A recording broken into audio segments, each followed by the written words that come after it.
Hey, this is Pastor John with the Resurrection Church with a sermon devotional from last week's sermon. Now, last week we were in John chapter 14.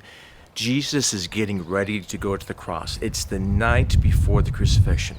He's sharing with his disciples some teaching, he's spending time with them, and he just got through telling them some very troubling news. He says, one of you is going to betray me, another is going to deny me, and none of you are going to be able to go where I'm going. And that means he was going to the cross. You can imagine that the disciples were very troubled at these words. In fact, they expected to be with him the rest of their lives. They had hopes and dreams and ideas and visions of what it's going to be like. And suddenly he says, I have to go away from you. Jesus senses their troubled hearts when he says these words. In John chapter 14, verse 1, he says this. He says, do not let your hearts be troubled.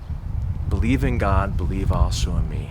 You know, all of us experience trouble in life. What's troubling your heart? Is it uncertainty about the future? Is it an unexpected news report? Is it that your plans and dreams and hopes aren't coming to fruition or maybe seem impossible? Perhaps it's financial trouble. Perhaps it's relational trouble. Your marriage is having trouble. You're trying to raise your kids, and you're trying to raise them in the ways of the Lord, and they're going a different path, and that's bringing trouble to your heart. You know, whatever it is, God knows what it's like. In fact, he says, in this world, you'll experience and encounter trouble. That's a given. But the answer to a troubled heart is these words from Jesus. He says, do not let your hearts be troubled. Here we go.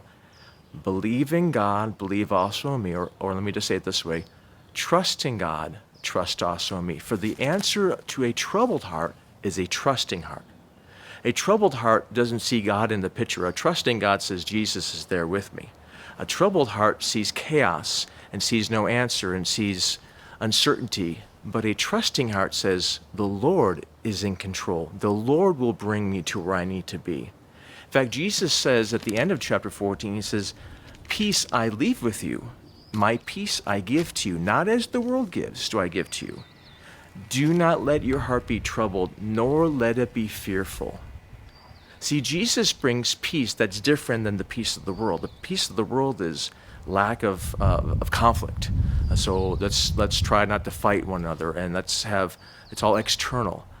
But true peace that Jesus gives is not necessarily just a lack of conflict, but it's peace even when the storm's still raging, and when the waves are still hitting, and the wind is still knocking, and everything seems chaotic. He gives you peace because he's the one who overcomes that. He's the one who's able to walk on the winds and the waves of life, and he's the one who's able to bring you to your final destination. So trust him.